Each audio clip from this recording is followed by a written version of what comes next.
Praise Lord मेरे प्रिय भाई और बहनों, मैं परमेश्वर का धन्यवाद देता हूं कि आपसे फिर एक बार बात करने के लिए परमेश्वर ने मौका दिया।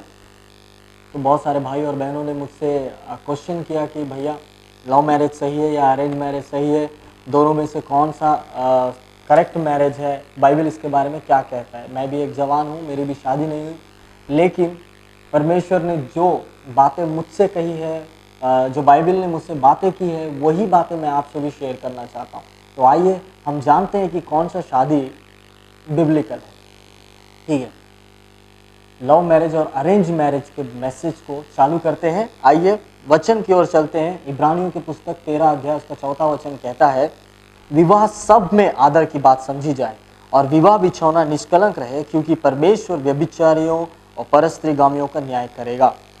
विवाह, पहली बात, विवाह सब बातों में आदर की बात समझी जाए, क्योंकि विवाह एक पवित्र होता है। इसलिए सब लोग कहते हैं कि पवित्र विवाह। जब पवित्र विवाह होगा तभी सर्वशक्तिमान और पवित्र परमेश्वर यीशु मसीह भी वहां पर होगा। और परमेश्वर का वचन कहता है विवाह के बाद आपका बिछौना निष्कलंक होना चाहिए, यानी कि जब आप शादी के बाद आप अपनी हस्बैंड के साथ या अपनी वाइफ के साथ बेड शेयर करेंगे तो वो बिछौना निष्कलंक होना चाहिए, यानी कि आप पवित्र होना चाहिए। शादी से पहले किसी से शारीरिक तौर पे या सेक्सुअल तौर पे कमिटमेंट नहीं लेना है, अपने शरीर को पवित्र रखना है, सबसे पहला कंडीशन। और दूसरा कंडीशन देखते हैं, पहला थिस्सलुनीयों उसका 4था अध्याय और उसका 5वां वचन, और यह काम अभिलाषा से नहीं, अभिलाषा से यानी कि अट्रैक्शन के द्वारा नहीं। अच्छा बात करता है या अच्छी बात करती है, सुंदर है, इन चीजों को देख करके नहीं, इन चीजों से आपकी शादी नहीं होनी चाहिए। और देखिए आगे क्या कहता है, और ना उन जातियों के समान जो परमेश्वर को नहीं जानती। परमेश्वर का वचन कहता है कि उन जातियों के समान नहीं जो परमेश्वर को नहीं जानती, यानी कि दूसरा कंडीशन यह है, जो यीशु मसीह को नहीं जानता, जो क्रिश्चियनिटी को नहीं जानता, उससे शादी हो ही नहीं सकता। अगर आप उसे शादी करेंगे तो वो पवित्र विवाह नहीं है। जिससे आप शादी करते हैं, एज अ क्रिश्चियन आप शादी करते हैं, तो आगे वाला भी वो यीशु मसीह को जानने वाला होना चाहिए। यीशु मसीह को अपना उद्धार करता स्वीकार करना जरूरी है, और वो ये समझना जरूरी है कि यीशु मसीह कौन है, वो हमारे लिए किस तरीके से मारा गया और हमारे लिए लहू बहाया, क्यों बहाया, इन सारी चीजों का उन्हें ज्ञान होना चाहिए, यानी कि वो पूरी तरीके से क्रिश्चियन होना चाहिए। दूसरा कंडीशन। और देखिए ये कहता है कि अन्य जातियों की तरह नहीं। अन्य जाति क्या करते हैं, जो यीशु मसीह का वचन नहीं जानते हैं, जो यीशु मसीह को नहीं जानते, बाइबल नहीं पढ़ते, वो क्या करते हैं, वो क्या करते हैं आपको पता है, वो भाग करके शादी करना, किसी जंगलों में, पार्क्स में रोमांस करना, और अपने माँ बाप को धोखा देना, और लास्ट में जब उनकी शादी करे इनकार किया जाएगा तो उनके माता पिता को ब्लैकमेल करना कि मम्मी मैं मर जाऊंगी, पापा मैं मर जाऊंगा, अगर वो लड़की से शादी नहीं होगी, उस लड़के से शादी नहीं होगी तो मैं जिंदा नहीं रह सकती, मैं उसके बिना नहीं रह सकती। ये सब फालतू की बातें हैं, ये इट्स नॉट अ बिब्लिकल, ये बाइबल इसके लिए समर्थन नहीं करता। क्यों नहीं करता? देखिए 7वां वचन क्या कहता है, क्योंकि परमेश्वर ने हमें अशुद्ध होने के लिए नहीं परंतु पवित्र होने के लिए बुलाया है। आपको पवित्र रहने के लिए बुलाया है। जब आपको पवित्र रहने के लिए बुलाया गया है तो आपको शादी भी पवित्र तरीके से करना पड़ेगा, क्योंकि आपका एक डिसीजन आपका पूरा लाइफ बर्बाद कर सकता है। अगर आप शारीरिक तौर पे शादी करते हैं तो शायद 1 साल 2 साल आप खुश रह सकते हैं, उसके बाद की जिंदगी क्या। कितने सारे लोग हैं जो सिर्फ बाहर रूप को देख करके, शरीर को देख करके, छोटी सी थोड़ी थोड़ी बातों को सुन करके, उनको पसंद करके शादी करते हैं, 1-2 साल के बाद डिवोर्स हो जाता है। ये परमेश्वर नहीं चाहता मेरे प्रिय भाई और बहन। परमेश्वर आपसे ये चाहता है कि आप शादी करने से पहले, चाहे वो आप लव हो चाहे अरेंज हो, पहले परमेश्वर के पास परमेश्वर क्या ये लड़का मेरे लिए सही है, परमेश्वर ये लड़की मेरे लिए सही है, आप पूछते हैं कभी? आप खुद के डिसीजंस पे आप खुद के डिसीजंस को आगे रखते हैं, आप परमेश्वर के वचन को ध्यान नहीं करते। परमेश्वर आपसे क्या कहता है उससे तो कोई मतलब नहीं, मैं खुश हूं बस। कितने साल खुश रहेंगे? 1 साल, 2 साल, उसके बाद का जिंदगी क्या, कोई आपका साथ नहीं देगा, आपके माँ बाप आपका साथ नहीं देंगे क्योंकि आपने उनकी बात नहीं सुनी। लेकिन जब आप परमेश्वर के साथ, जब आपसे परमेश्वर कहेगा हाँ यही है, क्योंकि बहुत लोग कहते हैं ना souls are made in heaven, और हर एक एनिवर्सरी में बहुत सारे कमेंट्स जो कॉमन तरीके से देखने को मिलता है, और बहुत सारे लोग कमेंट्स क्या करते हैं, मेड फॉर ईच अदर, यानी कि आप एक दूसरे के लिए बनाए गए हैं।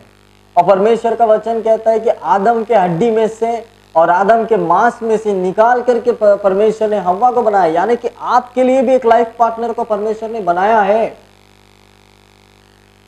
आपको वेट करना पड़ेगा, आपको वेट करना पड़ेगा कि परमेश्वर आपके लिए किसको चुना है। जब वो चाहे अरेंज मैरिज हो चाहे लव मैरिज हो, जब आपके पास किसी का प्रपोजल आता है तो सबसे पहले आपको घुटना टेकना चाहिए परमेश्वर के सामने कि परमेश्वर आप क्या चाहते हैं, ये आपकी ओर से है या शैतान की ओर से है। परमेश्वर आपको वचन के द्वारा बातें करेगा, परमेश्वर सपने के द्वारा बात करेगा, दर्शन के द्वारा बात करेगा। जब आपको परमेश्वर इन तीनों चीजों के द्वारा जब बात करेगा तब आप कंफर्म कीजिए, तब आप आगे बढ़िए।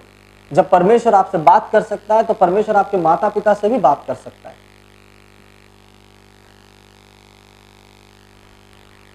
आपको एक उदाहरण देना चाहता हूं। एक भाई था,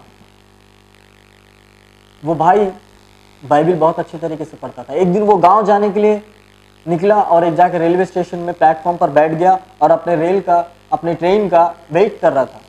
और ट्रेन का समय था 10:45। सामने दूसरे नंबर प्लेटफॉर्म पे, सामने वाले प्लेटफॉर्म पे एक लड़की बैठी हुई थी, बहुत सुंदर थी। वो लड़का उसको देखा, बहुत अच्छी लगी भाई को। फिर दूसरी बार देखा तो वो लड़की ने उसको देख करके हल्का सा स्माइल दिया। तो वो लड़का तुरंत अपना बैग उठा के लड़की के पास गया, सोचा, लड़की हंसी यानी कि फंसी। और वो लड़की के पास जा करके उससे थोड़ी देर बातें की, दोनों कॉफी पीने गए और दोनों ने ठाना कि आज रात को हम पाप करेंगे। और दोनों ने एक लॉज को बुक किया और रात भर पाप किया। सुबह जब वो लड़का उठा तो वो लड़के के बगल में वो लड़की नहीं दिखाई दी, बल्कि उसके जगह में एक छोटा सा स्लिप दिखाई दिया। तो वो सोचा कि उसमें उसका नंबर हो सकता है, मोबाइल नंबर हो सकता है, या फिर उसका कोई घर का एड्रेस हो सकता है, या कुछ और हो सकता है। वो बड़े उत्सुकता के साथ उस स्लिप को निकाला और उस स्लिप में लिखा हुआ था, मुझे आपके साथ रात भर गुजारने वाला जो समय था, रात भर जिस हिसाब से मैंने गुजारा, मुझे बहुत आनंद मिला, मैं बहुत खुश हूँ और मैं आपको एक गिफ्ट देना चाहती हूँ। वो गिफ्ट है, मैं आपका स्वागत करती हूँ मेरे इस HIV की दुनिया में। मेरे प्रिय भाइयों और बहनों, यानी कि वो जो लड़की थी वो एक HIV की पेशेंट थी, वो एड्स की एक पेशेंट थी। लेकिन ये जो भाई था, जो पवित्र जिंदगी जी रहा था, जो परमेश्वर के वचन को पढ़ रहा था, जिसमें किसी प्रकार का रोग नहीं, अब वो लड़का रोगी हो चुका एक गलत स्टेप की वजह से। उस लड़की का रोग HIV अब ये भाई जो जवान लड़का था उसको भी हो चुका। क्या हुआ? एक बाहर का सुंदरता देखा, बस एक बाहर की सुंदरता देखकर वो मोहित हो गया। वो ये सोचा कि बहुत सुंदर है, काश ऐसी लड़की मेरे लाइफ में आती, काश ऐसा लड़का मेरे लाइफ में आता। लेकिन उसके पीछे कितना भयंकर बात है, ये आपने कभी सोचा? वो लड़के ने भी नहीं सोचा। इसलिए मेरे प्रिय भाई और बहनों, वचन क्या कहता है देखिए, तीसरा वचन, 1 थिस्सलुनी 4 अध्याय उसका 3 वचन कहता है, क्योंकि परमेश्वर की इच्छा यह है कि तुम पवित्र बनो, अर्थात व्यभिचार से बचे रहो। और ये वाली बात ध्यान से सुनिए, और तुम में से हर एक पवित्रता और आदर के साथ अपनी पत्नी को प्राप्त करना जाने। यानी कि हम में से हर कोई भाई और बहन पूरी पवित्रता के साथ, पूरे आदर के साथ अपनी पत्नी, अपने लाइफ पार्टनर्स को प्राप्त करना जाने। इतना साफ तरीके से परमेश्वर का वचन कहता है। ये लव मैरिज अरेंज मैरिज की बात नहीं कर रहा हूं, ये शादी की बात कर रहा हूं। जैसा भी हो, पहले परमेश्वर का हाँ या ना में जवाब आना चाहिए। माता पिता की बात है, पहले परमेश्वर क्या कहता है आपसे। परमेश्वर अगर आपसे कहता है ओके, आप उसके बाद प्रोसीड होइए।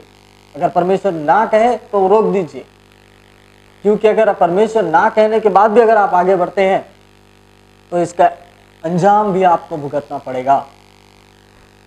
तो मेरे प्रिय भाई और बहनों, मैं विश्वास करता हूँ कि आपसे परमेश्वर ने आज इस वीडियो के द्वारा बात किया है। परमेश्वर आपको आशीष दे और परमेश्वर हमारे पूरे भारत देश को आशीष दे।